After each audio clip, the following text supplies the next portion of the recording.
Hello नाजरीन, अस्सलाम वालेकुम। अगर आप भी हमारे इस चैनल पर नए हैं तो आप हमारे इस चैनल को सब्सक्राइब करिए, जो लाल कलर का बटन आपको दिख रहा है, और बेल आइकन को भी दबाइए हमारी वीडियो को नोटिफिकेशन सबसे पहले पाने के लिए।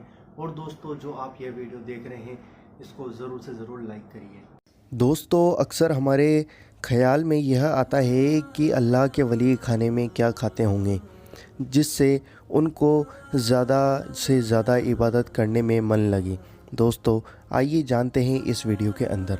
दिगर बुज़ुर्गान दीन और औलियाए कामिलीन रहमतुल्लाह अलैह की तरह ही आप ख्वाजा गरीब नवाज़ रज़ियल्लाहु ताला अन्हु भी ज़्यादा से ज़्यादा इबादत इलाही बजा लाने की खातिर बहुत ही कम खाना तनावुल फरमाते, ताकि खाने की कसरत की वजह से सुस्ती, नींद या गुनूदती इबादत में रुकावट का बाइस न बने।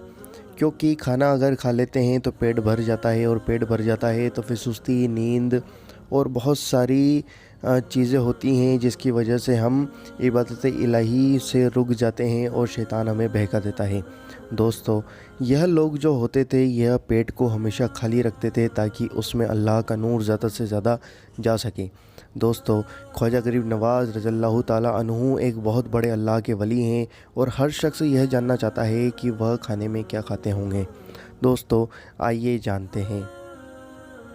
आपके बारे में मनकूल है कि 7 रोज़ बाद, मतलब 7 दिनों बाद 2-2.5 तोला वज़न के बराबर रोटी पानी में भिगोकर खाया करते।